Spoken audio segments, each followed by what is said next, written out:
అందరికీ నమస్కారం. Welcome to my channel. ఈ వీడియోలో ఏపీ ఉద్యోగులకు మరియు పెన్షనర్లకు ఈ నెలలో జమ అయ్యే పెండింగ్ బిల్లుల కోసం 5,000 కోట్లు అధికారికంగా విడుదల.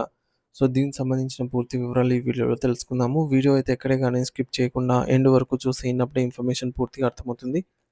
అలాగే వీడియో చూస్తున్న ప్రతి ఒక్కరు లైక్ చేయండి ఫ్రెండ్స్. ఈ వీడియోని తోటి ఉద్యోగ, పెన్షనర్ మిత్రులతో అయితే షేర్ చేయండి. కొత్తగా మన ఛానల్ చూస్తున్నవారు ఇంకా ఎవరైనా సబ్స్క్రైబ్ చేసుకోకపోతే వెంటనే మన ఛానల్ అయితే సబ్స్క్రైబ్ చేసుకోండి. సబ్స్క్రైబ్ చేసుకోవడం వల్ల నేను చేసే ప్రతి ఒక్క వీడియో మీ వరకు రీచ్ అవుతుంది. ఇక ఆలస్యం చేయకుండా వివరాల్లోకైతే వెళ్ళిపోదాము. ఫ్రెండ్స్, ఇక విషయానికి వచ్చినట్లయితే ఆంధ్రప్రదేశ్ రాష్ట్ర వ్యాప్తంగా విధి నిర్వహణలో ఉన్నటువంటి లక్షలాది మంది ప్రభుత్వ ఉద్యోగులు, పెన్షనర్ల బ్యాంకు ఖాతాల్లో జూన్ మరియు జూలై నెలల్లో వివిధ రకాల పెండింగ్ బిల్లులు జమ కాబోతున్నాయి. గత కొన్నేళ్లుగా పేరుకుపోయిన బకాయిల వల్ల ఆర్థిక ఇబ్బందులు పడుతున్న ఉద్యోగ కుటుంబాలకు ఇది ఒక పెద్ద ఊరట అని చెప్పవచ్చు. గత ప్రభుత్వ హయాంలో దాదాపు 11 దఫాలుగా డిఏలు పెంచుతూ జీవోలు జారీ చేసినప్పటికీ ఆ యొక్క నగదును మాత్రం ఉద్యోగుల చేతికి అందించలేదు. దీనివల్ల వేల కోట్ల రూపాయలు బకాయిలు ట్రెజరీలోనే ఉండిపోయాయి.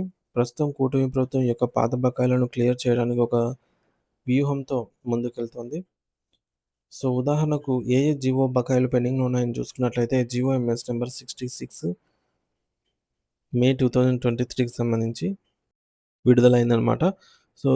ఈ జీవో ప్రకారంగా 22.75% ఉన్న డిఏని దీనికి సంబంధించి 15 నెలల భారీ బకాయిలు 3 వాయిదాల్లో ఇవ్వాల్సి ఉన్నా ఇంకా జమ కాలేదు. అలాగే జీవో ఎంఎస్ నంబర్ 113 అక్టోబర్ 2023 విడుదల.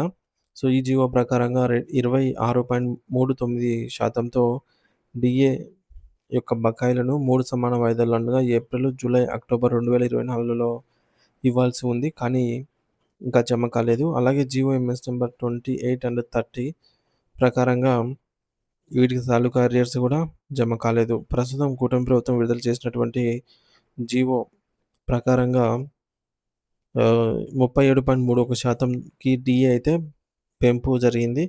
ఈ డిఏకి సంబంధించి 21 నెలల బకాయిలున్నాయి. ఇందులో 10% ఏప్రిల్ నెలలో ఇవ్వాలని నిధుల కొరత వల్ల ఆలస్యమైంది. ఇక సిపిఎస్ ఉద్యోగులకు మొత్తం అరియర్స్. సిపిఎస్ ఉద్యోగులకు సంబంధించి 2018 నుండి 19 సంబంధించి 90% మందికి జమ అయ్యాయి. సాంకేతిక కారణాల వల్ల ఆగిపోయిన మిగిలిన 10% మందికి జూన్, జూలై నెలల్లో అయితే జమ కానున్నాయన్నమాట. మొత్తం బకాయిల లెక్క చూస్తే ఒక్కో ఉద్యోగికి వారి బేసిక్ పే ఆధారంగా 1,50,000 నుంచి 8,5 లక్షల వరకు ఉండవచ్చు పెండింగ్ బకాయిలు.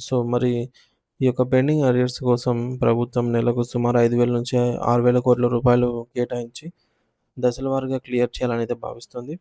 ఈ జూన్, జూలై నెలల్లో కొన్ని కీలకమైన బిల్లులు క్లియర్ కావడం ఉద్యోగ వర్గాలకు ఒక గొప్ప ఆసరాగా అయితే నిలవనుంది.